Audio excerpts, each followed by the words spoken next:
saying on my phone, I don't know, some of you know this on the iPhone, they've got that little stock app. I added Tesla to it to give me a little boost during the day.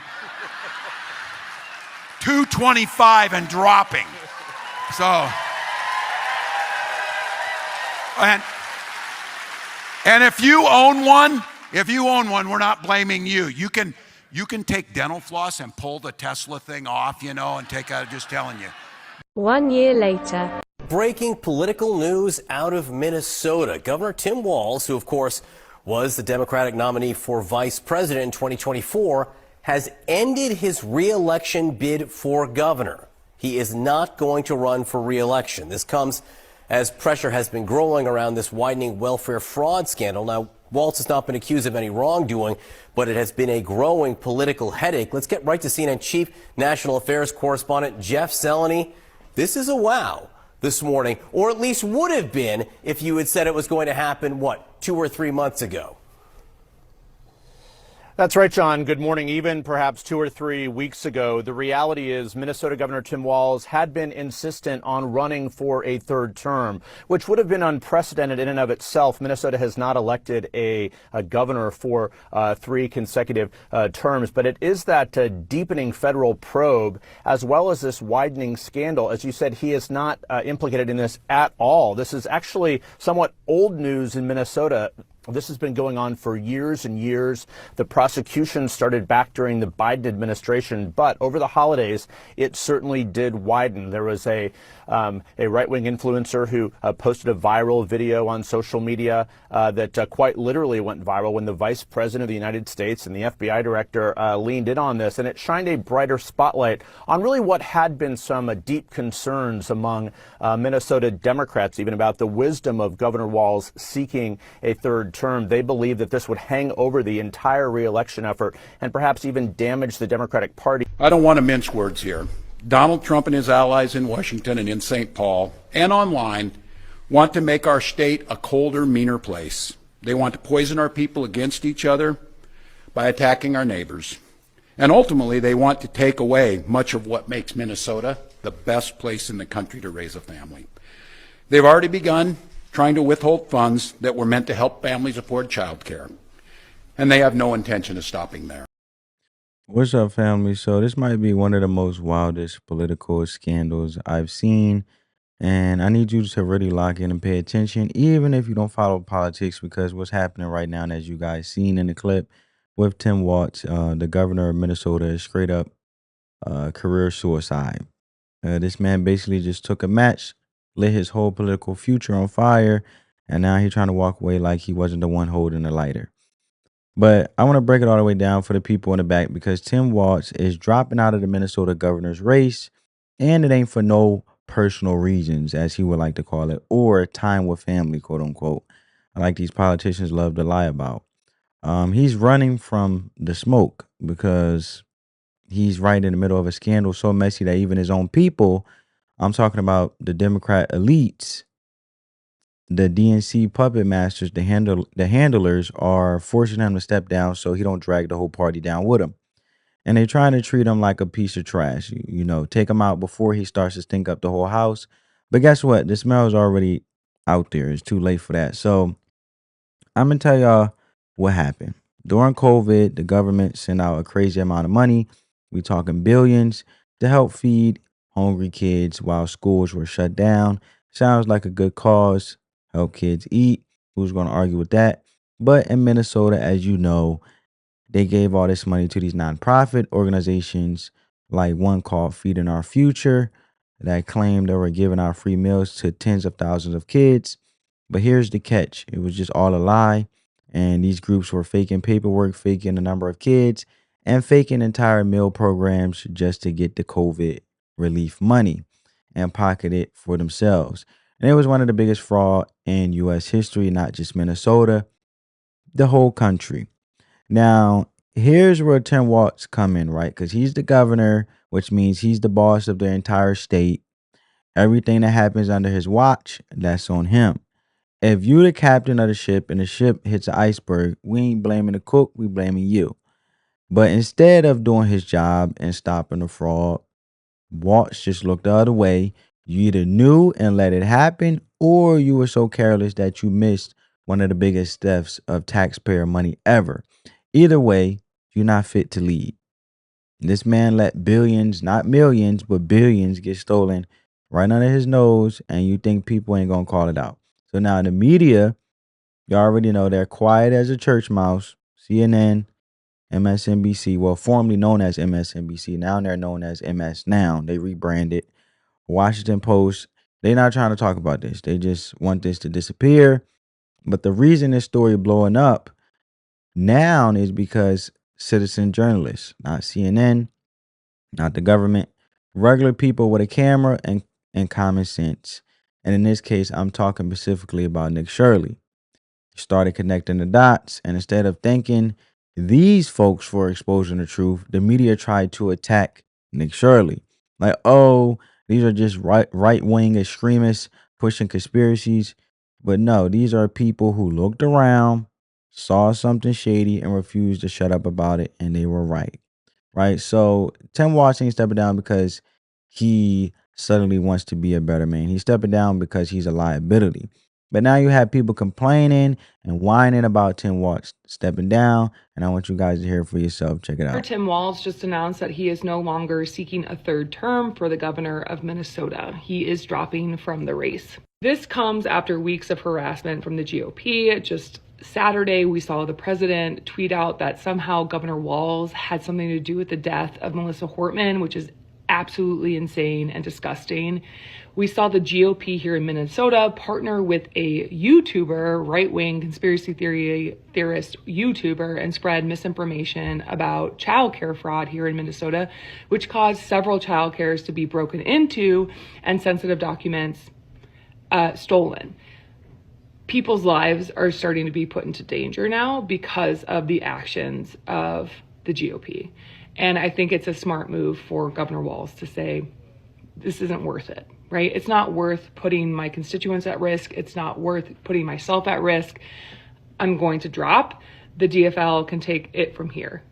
Moving forward, I really hope the DFL does a primary, which they should. I believe they will. They'll do a primary to see who is going to be the new DFL candidate. I do believe that it probably will be a moderate man that is going to run because of the state of Minnesota right now.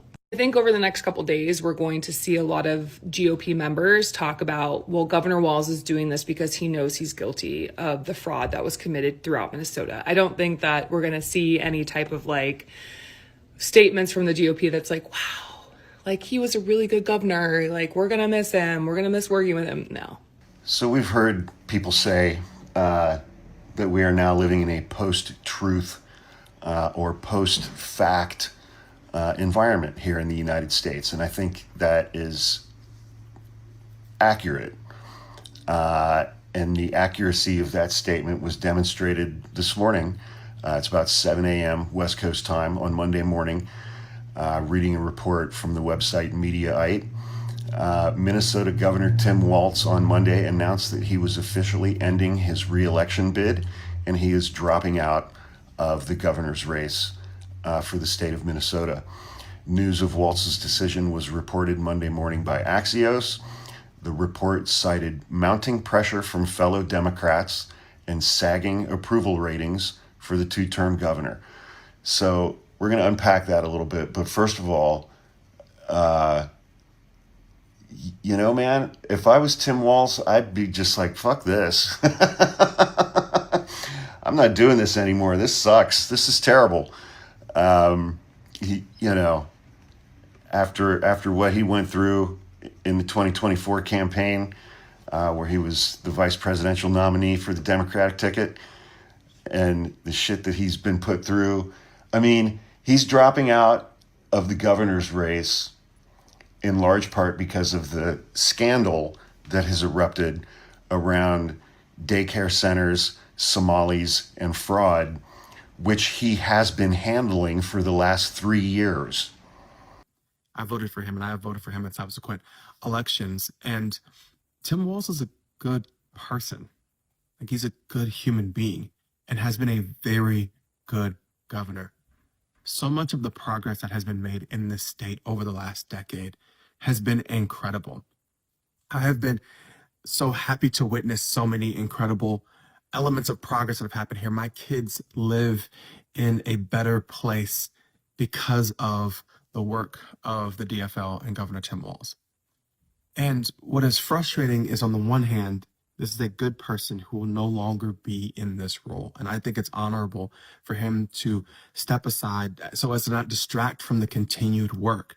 And also, as a person who makes content about politics, it is frustrating to see what is happening in the state of Minnesota as the byproduct of a viral lie put out by a right-wing YouTuber. I find it very interesting because this man is basically vouching for Tim Walz, who basically had the audacity to blame white men, aka white supremacy, for this fraud under his watch, under his leadership. And it's just gaslighting 101. And that's not all, because this is the same governor who made Minnesota a sanctuary state, not just for illegal immigrants, but for kids who want gender transitions, right? Because he says Tim Walz is a good person and he's done such good for the state of Minnesota, and he's glad his kids there and things like that in his TikTok, as you guys see on the screen. But the reality is, this person, Tim Walz, who we're talking about, since he's vouching for him so much, want gender transition. Yeah, I'm serious. So if your child runs away from home because they say they feel like a boy or a girl, and you as a parent don't agree with permanent surgery or puberty blockers, Minnesota will take them in, give them treatment, and if you try to get on your kid about it, the kid you raised, fed, bathed, paid for, you can get arrested for kidnapping. And I'm not exaggerating. So that's the law. But that's what Tim Walz and his people push for. The government thinks it knows your child better than you do, and they will mutilate your child's body without even telling you. And that's not progress, that's insanity. But he says that he's in a good state of Minnesota under Governor Tim Walz's leadership for the best interest of his kids, which is mind-blowing to me. So when I say this man is done, I mean he's done, like nationally, politically, and morally cooked. And let's be real, this whole scandal exposes a bigger truth. The radical left is fighting itself. They're fighting it. It's fighting itself. You got the far left crazies versus the moderate radicals. Both sides still a scream, still out of touch, but now they turning on each other. Why? Because they all want power, and they all need the same base to win. The far left woke crowd who believes frogs deserve health care and things like that, right? I'm not joking, but that's where this is heading, because Minnesota is a solid blue state, meaning Democrats always win there. The real political fight is happening inside their own party. Who gets to be in charge now that Walz is gone? And that's the question. And they're going to start slinging mud, throwing each other under the bus, and making wild promises just to appeal to the same radical base. And that's why this story ain't just about Tim Walz. It's about the system. It's about what happens when bad leadership gets exposed and the whole political machine goes into panic mode to cover it up. But guess what? It's too late. The truth is out. The Somali fraud scandal is real, and the Democrats are scared, and no matter how hard they try to sweep it under the rug, we're not letting it go. And if anything, we need to keep pushing. Keep asking questions, keep holding them accountable, because if we don't, then they'll just do it again. And the next time it might even be worse. So yeah, Tim Walz stepping down ain't just political news. This is a warning sign, a symbol of what happens when corrupt leadership meets unchecked power. And he should be investigated, charged, and found guilty, thrown in prison. But no more passes, no more silence, because the people of Minnesota and the entire country deserves better than this fraud that this man is obviously condoning in by supporting Tim Walz and this deception and this dangerous ideology posing as progress. And that's just the honest truth. When you look at all this and you break it all down, not to even mention that the Democrats and the elites, they basically told him to step down because, look, you got to go. You're making us look back before the midterms. And if you don't understand why the midterms matter, I'm going to break it down, because the midterms are when all the seats in Congress and the Senate, the people who make the laws, get voted on. And it's the power grab, because if the Democrats lose those, they lose control. And if they lose control, they can't pass the laws they want to push their agenda or keep pretending like everything is fine. So to them, getting rid of Tim Walz is like throwing one guy under the bus to save the whole operation. But in my opinion, when you make a man step down in the middle of a scandal, that ain't you taking responsibility. That's you admitting guilt without saying it out loud. And I'm just going to put that right there. But now I want to share my screen in regards of what Fox News had to say in regards of the news when it first broke out of him stepping down. News out of St. Paul, Minneapolis, Minnesota. Tim Walz will not seek re-election as governor, and what a fall from grace this has been for him. You might recall in the spring of 2023, he pushed through several progressive ideas to the state legislature that caught the attention of Barack Obama, who went to Twitter to give his endorsement for the programs, which eventually caught the attention of people like Kamala Harris, who chose him to be her running mate as the vice president. Introduced in Chicago at the convention in August of last year, a debate that was an absolute disaster with J.D. Vance at one point called himself a knucklehead. But after reportedly billions of dollars have been stolen from taxpayers, by way of the state of Minnesota, Tim Walz says he will not seek a third term. What a remarkable 2 years in the national spotlight has been for him, Dana. And Walz hit Trump in his announcement. He said Donald Trump and his allies in Washington, in St. Paul, and online want to make our state a colder, meaner place. They want to poison our people against each other by attacking our neighbors. And ultimately, they want to take away much of what makes Minnesota the best place in America to raise a family. Now, okay, what else has been happening in this last month? Well, you have the discovery that there has been incredible amounts of fraud, and I think 98% of the people arrested are Somalis who are immigrants there in the state that were taking COVID funds and basically and Medicaid funds and stealing them from the American people under his watch or his lack of watch. And now remember, Kamala Harris chooses him as the vice presidential choice partly because he couldn't conceivably upstage her.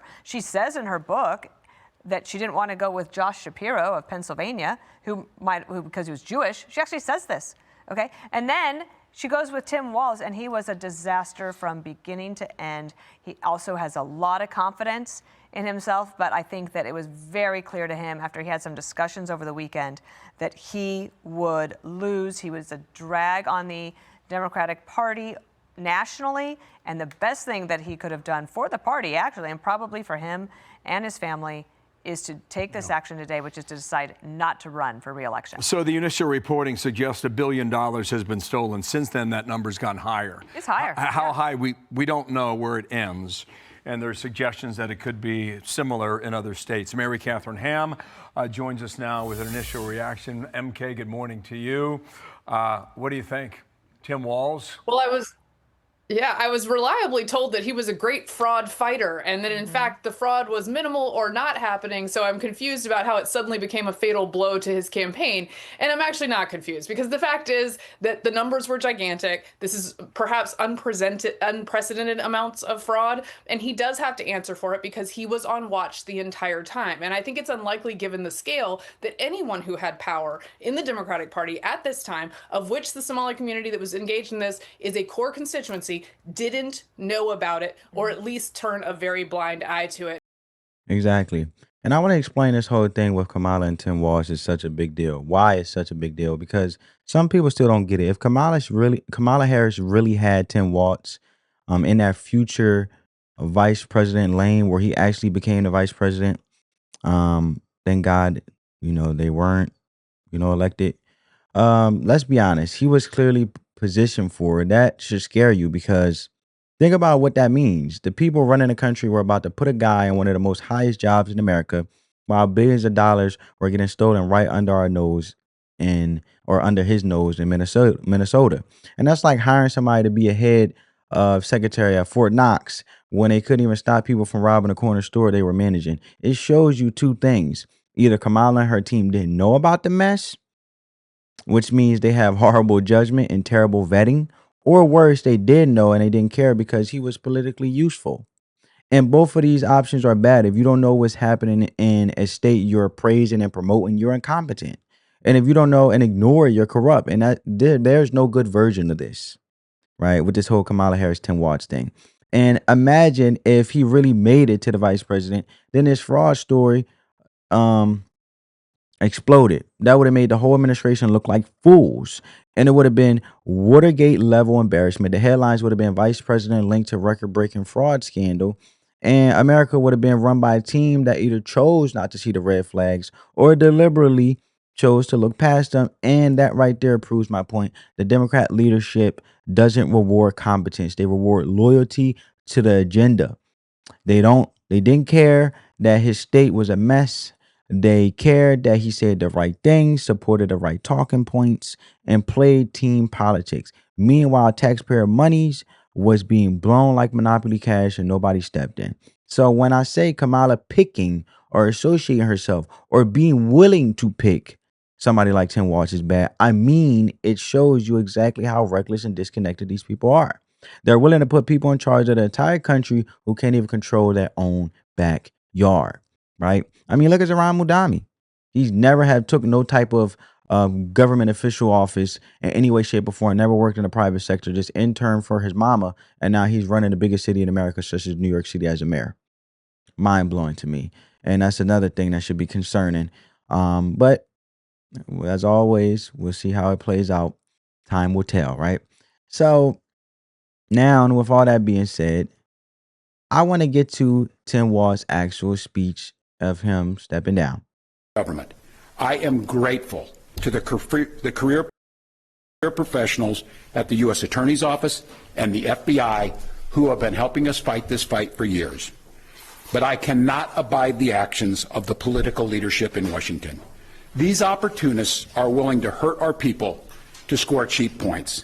They and their allies have no intention of helping us solve this problem, and every intention of trying to profit off of it.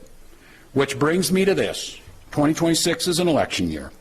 Election years have a way of ramping up the politics at a time when we simply can't afford more of that in Minnesota. In September, I announced that I would seek a historic third term as Minnesota's governor, and I have every confidence that if I gave it my all, we would win the race. But as I reflect on this moment with my family and my team over the holidays, I came to the conclusion that I can't give a political campaign my all. Every minute that I spend defending my own political interest would be a minute I can't spend defending the people of Minnesota against the criminals who prey on our generosity and the cynics who want to prey on our differences. So I've decided to step out of this race, and I'll let others worry about the election while I focus on the work that's in front of me for the next year. I'm passing on this race with zero sadness and zero regret. I did not run for this job to have the job. I ran for the job to do the job. Minnesota faces enormous challenges this year, and I refuse to spend a single minute doing anything other than rising to meet this moment. Minnesota has always come first and always will. That's what I believe servant leadership demands of me. As an optimist, I'll hold out some hope that my friends on the other side of the aisle will consider what servant leadership demands of them in the moment. We can work together to combat against the criminals. We can work together to rebuild the public's trust and make our state stronger. But make no mistake about it, if Republicans continue down the path of abusing power, smearing entire communities, and running their own fraudulent game at the expense of Minnesotans, I will fight back with everything that I have. Well, he just told his true colors. He said two things, he said two things in one statement, right? He said he contradicted himself, right? Which one is it? Are you going to work on the other aisle with your friends, such as the Republicans who exposed your fraud under your leadership, which shows you're incompetent because it should have never happened under your leadership, and there would be no we if you actually done your job to make sure fraud didn't go on at all, period. And if it go on for years, why you didn't stop it when you stepped in and was elected as governor if you were so Minnesota first and so pro-American? Because you weren't. You were so busy loyal to the agenda, being corrupt and staying in power and looking for your own self-interest and actually pushing your own ideologies onto the people of Minnesotans, aka Americans, and you were doing the most anti-American thing ever, being corrupt and selling Americans what they want to hear to stay in office and doing the very thing that these Democrats do. They say one thing and say another. Watch what they do, not what they say. And the reality is, he said two things in one statement. Which one is it? Because you can't say, "Oh, I'm willing to work to stop the fraud," but make no doubt about it, if these corrupt politicians, such as the Republicans on the other side, if they think they're gonna get in my way and targeting a community. Well, it just happened to be that's a Somalian community, and this certain community of individuals committed this fraud, and 80 people were indicted plus more. So there's no targeted community because fraud doesn't have a race. So you can't say that you actually care about stopping a fraud because you're so caught up on identity politics, which shows that you don't really care about prioritizing your constituents, let alone Minnesotans, because you still can't be able to stop the fraud if you are not liking the people that is involved in doing the fraud. You don't like that it happened to be Somalian individuals that obviously kept you in power and was going to make you be reelected again until this scandal got exposed. Now it's roadkill and you ain't no coming back from it. Ain't no redemption arc. And you fumble the bag and the party tossed you out the car and you roadkill on a political highway. And if we don't stay locked in as a people, if we don't keep the pressure up, they're going to do it again. And next time, maybe in your state watching this, and if you watch this far, give this video a big thumbs up and subscribe to the family. Maybe your tax made money may be involving your kids. So don't let this go and don't forget and don't stay quiet. But the point I'm saying is, if you're so caught up in identity politics, you are not really trying to stop the fraud because you don't like that the people that's actually getting indicted and held accountable, which is the same party, well, the same race you were catering to keep you in power. If you don't like that they're being held accountable, then you're not going to be continue to hold your own self accountable by stopping the fraud because you don't want to stop the fraud in the first place. You just said, look, in translation in so many words, he said, look, I'm willing to work with the Republicans as a we when there should have been no we because you should have stopped the fraud. It's embarrassing. They had to come in and actually do it themselves, such as the government and Trump themselves when it's your state. And now that I debunked that, the second part is you can't say, I don't like that they're targeting Somalians and this group of people that I cater to keep me in power. And I was getting kickbacks from, and I was actually compromising my values of actually caring about the whole state of Minnesota and not a certain group, not a race. You brought race into it. Fraud doesn't have a race. And you can't say you want to stop fraud, but then don't like the race that happen to be Somalians that you are biased to happen to be getting indicted. And that's where the fraud needs to be stopped with because they are the ones that doing this fraud, majority of it. And 9 times out of 10, most or all of them. So you won't care to stop the fraud. It's a lie. But let me know what you guys think down in the comments below. Share this with anyone and subscribe because this ain't just a story. This is just a warning, an important warning that we need to take heed to and be aware. And it's an important line that's always have been said. If you don't educate yourself on history, history will repeat itself again due to your ignorance. So you should wise up, stay informed, stay aware, and actually weed out the bull crap. Peace.